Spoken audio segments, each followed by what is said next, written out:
जहां चप्पे चप्पे पे पुलिस होती है 26 तारीख को, इतने सारे लोग वहां पहुंच गए। कौन है वो लोग? उनकी जांच क्यों नहीं हो रही है? जो लोग पत्थरबाजी कर रहे हैं या कुछ भी कर रहे हैं, उन लोगों की जांच होनी चाहिए। वो सब बीजेपी के लोग हैं। बीजेपी ऐसी करती है, पहले आंदोलनकारियों को थकाती है, उसके बाद उन पर एफआईआर करती है। अब एफआईआर करके यूपी लगाना चाहते हैं, एनएसए लगाना चाहते हैं, डराना चाहते हैं क्या? प्रधानमंत्री जी को क्या पता है? क्या पता? प्रधान कुछ भी बोलते रहते हैं, आपने देखा नहीं? कुछ भी बोलते रहते हैं प्रधानमंत्री जी, बोलते रहते हैं। अरे प्रधानमंत्री के लोग नहीं सुनते, आजकल कोई नहीं सुनता। मन की बात बोलते हैं, किसी के मन की बात नहीं सुनते हो। अगर पुलिस चाहती तो वहाँ सबको रोक लेती। पुलिस ने कहा करो करो करो, कोई बात नहीं, आंदोलन खत्म हो जाएगा।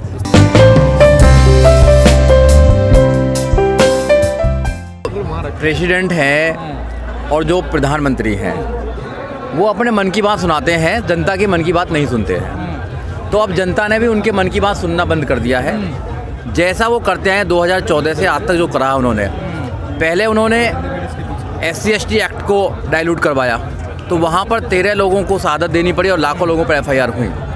फिर उन्होंने NRC बनाया, NRC पर उन्होंने कितना पंगा कराया और दिल्ली में दंगे करवाए। और फिर अब किसानों के खिलाफ है। जो किसान पूरे देश में अन्न देता है, जिस किसान की वजह से पूरा देश चल रहा है, आज उस किसान को सड़कों पर 2 महीना से ज़्यादा हो गए हैं, वो सड़कों पर है। और सरकार का ये नीति बनाई है, षड्यंत्र बनाया था 26 तारीख को कि अपने लोगों को दिल्ली में घुसाकर ये पूरे जो आंदोलन चल रहा है उस आंदोलन को ख़त्म करने की रणनीति बनाई थी। उनके मन की बात कोई सुनने वाला नहीं है।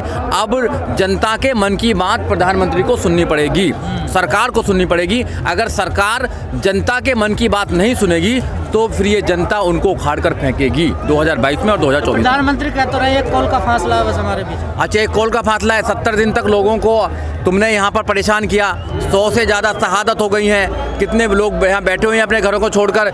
जो देश को अन्न देता है सड़कों पर तुमने लाकर कर दिया, और 1 कॉल तुम कर नहीं सकते थे। कब कॉल करोगे तुम? यहाँ पर कुछ और पंगा हो जाएगा। या इस देश के अंदर तुम क्या करना चाहते हो? अगर कॉल करनी है तो आप जनता से मिले ना। आप मिले क्यों नहीं? किसानों से क्यों नहीं मिलना चाहते हैं? आप झूठ बोलते हैं। आप जब भी वादे करते हैं आप झूठ बोलते हैं। आपने 15 लाख का वादा किया, झूठ बोला। आपने 100 स्मार्ट सिटी की बात करी, झूठ बोला। आपने बुलेट ट्रेन की बात करी, झूठ बोला। इस देश के लोगों को जितना तुम झूठ बोलते हो इतना शायद कोई नहीं बोलता है। आपने बोला कि हर साल 2 करोड़ रोजगार देंगे। कहाँ है वो रोजगार 2 करोड़? और आपने 3 कानून लाकर रख दिए। इन कानूनों को किसानों को जरूरत नहीं है कानूनों की। आप कानूनों को अपने पास रखिए, आप देने सुविधा दें। आप इस देश के नौजवानों को रोजगार देना चाहिए, इस देश के लोगों को शिक्षा देनी चाहिए। आप तो वो तो दे नहीं पा रहे, न्याय नहीं दे पा रहे हैं। तो आपके पास में कुछ नहीं है।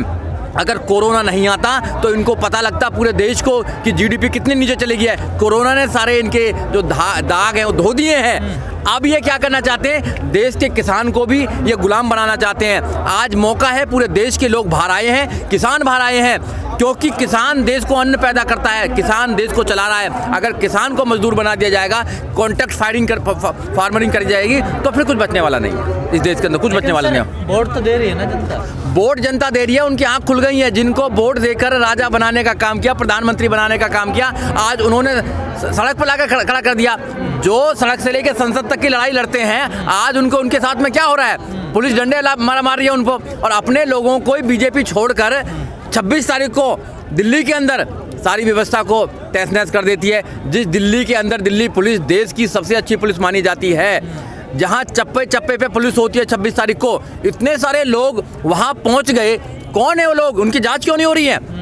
उनकी जांच होनी चाहिए। और ये किसान तो 70 दिन से यहाँ आराम से बैठे हुए हैं, आराम से बैठने के बाद अपना आंदोलन चला रहे हैं। इतना शांतिपूर्वक आंदोलन कहीं नहीं चला है। जो आंदोलन को बर्बाद कर रहे हैं, आंदोलन में जो लोग पत्थरबाजी कर रहे हैं या कुछ भी कर रहे हैं, उन लोगों की जांच होनी चाहिए। वो सब बीजेपी के लोग हैं। बीजेपी ऐसी करती है, पहले आंदोलनकारियों को थकाती है, उसके बाद उन पर FIR करती है। अब FIR करके यूपी लगाना चाहते हैं, NSA लगाना चाहते हैं, डराना चाहते हैं क्या?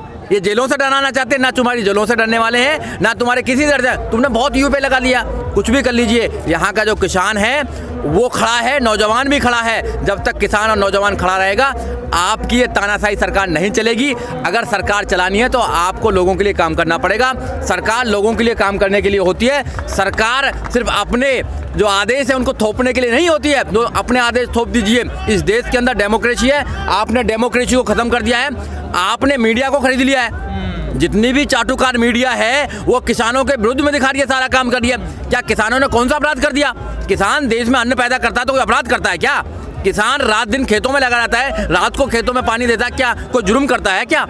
आप तो घरों में बैठ बैठ के, एशियों में बैठ बैठ के बातें करते हैं। मैं भी किसान का बेटा हूँ। आज अगर मैंने कोट पैंट टाई पहन रखा है, गुनाह कर रखा है क्या मैंने? क्या मैं आंदोलन में नहीं आऊँ क्या? मैं भी आंदोलन में आऊँगा। वकील साहब, आप कई आंदोलनों में रहे हैं और उनमें आपका योगदान रहा है। उन आंदोलनों में इसमें क्या अंतर नजर आ रहा है? देखो, ये आंदोलन एक देश को बचाने का आंदोलन है, किसान को बचाने का आंदोलन है।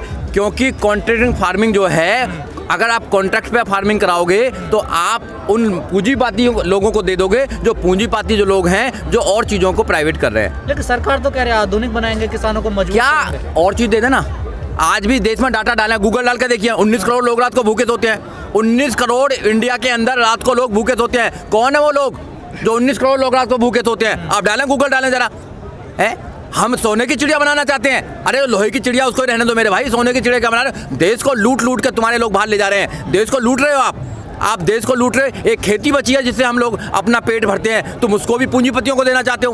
पूंजीपति क्या करेगा? पूंजीपति तो यहाँ पैसे कमाने के लिए आया ना, उसको ना फार्मर से जरूरत है, किसी से कोई मजदूर से नहीं है। लेकिन नंद किशोर कह रहे हैं ये आतंकवादी बैठे हैं, उन्होंने गृह मंत्री को लेटर लिखा और उसकी भाषा ऐसी है उस लेटर में। कौन नंद किशोर?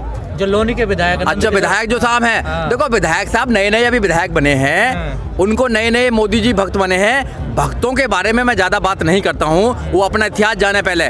वो भी किसान के बेटा हैं। आप अपनी आगे पोजीशन बढ़ाने के लिए है, अपने मास्टर के दिमाग में अपनी पोजीशन को बढ़ाने के लिए आप ऐसे बात कर रहे हैं। अरे किसान के बेटा हैं आप। लेकिन उन्होंने उनके कदम ने आंदोलन जीवित कर दिया दोबारा। कर दिया उनकी गलतियों ने। वो तो गलती करते हैं, दिल्ली में भी उन्होंने भेजे थे, यहाँ भी भेज रहे हैं। अरे तुम क्यों कर रहे हो मेरे भाई? अगर तुम्हें कोई परेशानी आएगी तो ये लोग बचाएंगे तुम्हें, आंदोलनकारी लोग बताएंगे। मोदी जी और बीजेपी और कच्चा वाले लोग तुमको बचाने वाले नहीं है। कच्चा वाले जो लोग हैं इस देश के अंदर, वो आंदोलन को कुचलना चाहते हैं, लोगों पर FIR करना चाहते हैं। अब 32 FIR कर दी हैं। अरे FIR तो डराना चाहते हो तुम लोगों को, किसानों को डराना चाहते हो, FIR से, जेलों से डराना चाहते हो। क्या डराना चाहते हो? तुम्हारे पास जेलें नहीं है हमारे लिए रखने के लिए। क्या जेलों के लिए? बहुत सारे एडवोकेट्स हैं, हम सब लगे हुए हैं सारे लोग। कितने आंदोलन करें आप देखते हैं, कितने 2 अप्रैल में कितने लोगों को जेल भेजा, सारे लोग बाहर आ गए ना। तो हम अपनी आवाज़ भी ना उठाएं? कोई अपनी आवाज़ उठाता है, तुम डंडे मारते हो ऊपर से, हम अपनी आवाज़ भी ना उठाएं? ये तो कमाल की बात है इस देश के अंदर। हम अपनी आवाज़ उठाते हैं तो कहते हैं आंदोलन क्यों कर रहे हो? अरे भाई, हम सड़कों पर रहने का शौक नहीं है किसी को भी, अपने घरों में रहने का शौक है। कितनी ठंड पड़ रही है किसानों के लिए, वो क्यों सड़कों पर हैं? क्योंकि इस देश के अंदर जो खेती है उसको लूटा जा रहा है और पूंजीपतियों को दिया जा रहा है। आपने देखा है कि हर चीज़ को प्राइवेट क्यों किया जा रहा है? क्यों किया जा रहा है हर चीज़ को प्राइवेट इसलिए किया जा रहा है क्योंकि वो पूंजीपतियों के हाथ में इस देश को देना चाहते हैं। और जब पूंजीपतियों का देश हाथ में आ जाएगा तो फिर इसमें जो 90% लोग हैं वो मजदूर रह जाएंगे, पेट तक से सीमित रह जाएंगे। यहाँ लड़ाई पेट की है। आज भी इस देश के अंदर 85% लोग ये सोचते हैं कि हमारे बच्चों के लिए खाना कहाँ से आएगा, हमारा पेट कैसे बढ़ेगा, तो आंदोलन कहाँ करेंगे? तुम तो मजदूर कर दिया तुमने। तो इस देश के अंदर पहले तुमने NRC लगाया, यहाँ आपने लोगों को मजबूर किया। अब तुमने ये 3 कानून लगाए, काले कानून लाके, अब तुमने किसानों को यहाँ खड़ा कर दिया। तो भैया तुम अच्छी सरकार नहीं हो। तो मैं तो आपके चैनल के माध्यम से देश के लोगों को कहना चाहता हूँ, अगर इन तीनों कानूनों को तुम वापस करना चाहते हो तो आपके पास हथियार है, वोटिंग का हथियार। 2022 में उत्तर प्रदेश के अंदर इस सरकार को उखाड़ो और 2024 में आप सेंटर सरकार को उखाड़ो, कानून अपने आप खत्म हो जाएगा। सर, आप 2022 की बात कर रहे हैं, योगी जी कह रहे हैं कि डंके की चोट पर जीतेंगे, कोई रोक ही नहीं सकता। डंके की चोट पर जीतेंगे। अब भैया, आप जब यहाँ पे लॉकडाउन लगाते हैं तो मजदूरों को तुम्हारी पुलिस डंडे मारती है, मूंगफली बेचेंगे। तुम्हारी पुलिस जो है डंडे मारती है। तो उन मजदूरों को भी याद रखना चाहिए और इन किसानों को भी याद रखना चाहिए। अगर ये किसान याद नहीं रखेंगे तो आने वाले समय में उससे ज़्यादा बुरा होने वाला है। अगर किसानों को याद रखना चाहिए, ये सर्द की रातें याद रखनी चाहिए कि इन मोदी सरकार ने, योगी सरकार ने इनके साथ में क्या किया था। लेकिन बिहार के मजदूरों ने तो याद करा मोदी जी। नहीं याद कराता, मगर ये मोदी जी जो हैं ये अपने लोगों में फूट डालते हैं। फूट डालो शासन करने वाली बात है। ये काले अंग्रेज हैं, आपको पता नहीं है, देश के लूट कर लेके जा रहे हैं, तो हमारे लोगों में फूट डाल देते हैं। और वो जरा सी देर में, जो 15 दिन का चुनाव होता है, 15 दिन के अंदर वो लोग सब बह जाते हैं और फिर बाद में आप देखते सड़कों पर रहते हैं। भैया सड़कों पर दोबारा रहना है, हम जैसे लोगों टाइट पैंट वालों को भी सड़कों उतारना है, बड़ी मुश्किल से आई है ये बड़ी मुश्किल से आई है किसानों ने। तो सड़कों पे रहते हैं ना? नहीं, हम तो सड़कों पर रहते हैं, मगर जो हमारे भाई बैठे हैं, जो पढ़ाई करना चाहते हैं, वो तो रहें आराम से। हम इस देश में आराम से रहना चाहते हैं। कोई किसान नहीं आना चाहता अपने घर को छोड़कर। कौन आना चाहता बताओ? कोई पूछो किसी को, कोई अपने आप अपनी मर्जी से आए हो तो मजबूरी है मेरे भाई। अगर आज हम सड़कों पर नहीं आएंगे तो 100% फिर सड़कों पर आ जाएंगी हमारी औलादें, आने वाली जनरेशन सड़कों पर आ जाएंगी। सर क्या निकलेगा, क्या CNRC की तरह ये भी आंदोलन खत्म हो जाएगा और रिजल्ट निकलेगा इसका? रिजल्ट निकलेगा ना। गवर्नमेंट बैकफुट पे है, उनको मुंह नहीं पड़ रहा कि हम कैसे वापस लें। सुप्रीम कोर्ट जब भी गवर्नमेंट बैकफुट पे आती है, सुप्रीम कोर्ट बाहर निकल जाता है। सुप्रीम कोर्ट में जो जज बैठे हैं, हमने कितनी बार बोला है, वो सब कुछ सही नहीं चल रहा वहाँ पे सुप्रीम कोर्ट के अंदर। वहाँ पर जज निकल जाते हैं। जजों को पावर ही नहीं है किसी भी कानून को स्टे करने का। ये Supreme Court have no power to stay any law. कोई पावर नहीं है उनको पावर है अनकॉन्स्टिट्यूशनल करने का, असंवैधानिक है वो बोल सकते हैं। मगर इस कानून में 3 कानून में स्टे कर दिया उन्होंने, जो उनको पावर नहीं है। अगर कोई पार्लियामेंट कानून बनाती है तो जो सुप्रीम कोर्ट है उनको अनकॉन्स्टिट्यूशनल बोल सकती है, उनको असंवैधानिक बोल सकती है, मगर स्टे नहीं कर सकती है। मगर जब देखा कि पढ़े लिखे लोग भी हैं यहाँ पर तो समझ जाएंगे भैया सुप्रीम कोर्ट बचाने के लिए आया है, तो हम 1.5-2 साल तक इनको स्टे कर देते हैं। कार्रवाई नहीं करेंगे, 1.5-2 साल में तुम्हारे उत्तर प्रदेश की सरकार बन जाएगी। फिर योगी जी डंडा ले आएंगे। अरे योगी जी को मंदिर में बैठना चाहिए भैया। किसानों को बनाओ ना, कोई किसानों को भेजो पार्लियामेंट में। क्यों नहीं भेजे किसानों को पार्लियामेंट में? है अब किसान जब खेती कर सकता है तो किसान पार्लियामेंट में कर सकता है। जो मंदिर में बैठ रहने वाले लोग हैं वो पार्टी करके वो कर रहे हैं, चला रहे हैं, और जो बेचारे रियल में आगे बढ़ाना चाहते हैं वो ऐसे कर रहे हैं। तो आपको समझना पड़ेगा, सरकार को समझना पड़ेगा। सरकार को उखाड़ कर जब तक नहीं फेंकेंगे आपके कानून रद्द नहीं होंगे। सर एक कल बजट आने वाला है, किसानों के लिए क्या कुछ आपको उम्मीद है? अब देखो कल क्या आएगा, अब देखना है। हमें सरकारों से कोई उम्मीद नहीं है, कोई उम्मीद नहीं है। आप उम्मीद करते हैं तो आप इस भ्रम में हैं कि आप उम्मीद करें उनसे। हमें कोई उम्मीद नहीं है। हम देखते हैं 2014 से लेकर 2020 हो गया, 2021 चल गया है। इंसान से नफरत करा, आज हिंदू मुसलमान करा, मस्जिद इन्होंने करा। क्या क्या नहीं कर रहे लोग। ये तो इंसानियत को ख़त्म करने का काम कर रहे हैं। इस भाईचारे से रहते हैं यहाँ लोग, सारे भाईचारे से लोग रहते हैं, एक दूसरे की मदद करते हैं। मगर इन्होंने तो ऐसी खाई पाट दी है बीजेपी जब से आई है। क्या इस देश में लोग नहीं रहते हैं? बताइए आप लोग, इस देश में लोग रह रहे हैं, तो हमें कोई उम्मीद नहीं है इससे। सर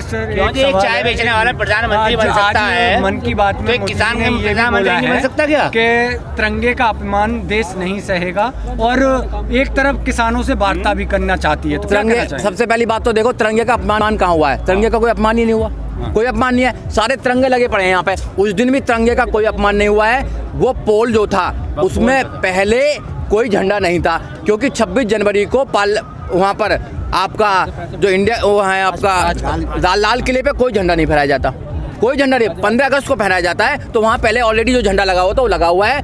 उन्होंने जो झंडा कराया, जिसके पे लीगल जो राइट बनता है वो करें, लीगल, कोई प्रॉब्लम नहीं है। प्रधानमंत्री जी ने ये बात क्यों बोली मन की बात? प्रधानमंत्री जी को क्या पता है, क्या पता? प्रधान कुछ भी बोलते रहते हैं, आपने देखा नहीं, कुछ भी बोलते रहते हैं। प्रधानमंत्री जी बोलते रहते हैं। अरे प्रधानमंत्री के लोग नहीं सुनते आजकल, कोई नहीं सुनता। मन की बात बोलते हैं, किसी के मन की बात नहीं सुनते हो। मन की बात लोगों की सुने। प्रधान इसलिए बनते हैं, प्रधानमंत्री, बहुत प्रधानमंत्री लोग आए हैं, पहले प्रधानमंत्री नहीं है वो।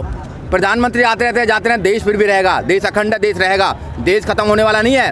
बहुत सारे प्रधानमंत्री आए, बहुत सारे मुख्यमंत्री आए, सब चले गए ऐसे, मगर लोगों को परेशान करने वाले पहले प्रधानमंत्री हैं, तो किसी की सुनते नहीं है। के लिए ऐसा किया जा रहा है, जनता में फूट डालने, बिल्कुल फूट डालने की है। किसान जो नेता है उन्हें फूट डालो, फिर अपना करते रहो, और उनके लोग भी आ जाते हैं। देखो उनके लोग हैं कि जनता अब अगेंस्ट होगी। जनता कौन है? जनता कुछ नहीं है। उनके कच्चे वाले लोग आ जाते हैं, वही 5-10 लोग हैं, वही करते रहते हैं। इतने बड़े किसान हैं यहाँ, 3-4 किलोमीटर लंबा लग रहा है, इतने लोग हैं, महिला हैं, बच्चे हैं, बूढ़े हैं, सब लोग तो आ रहे हैं यहाँ पे। किसान तो ये लोग हैं ना।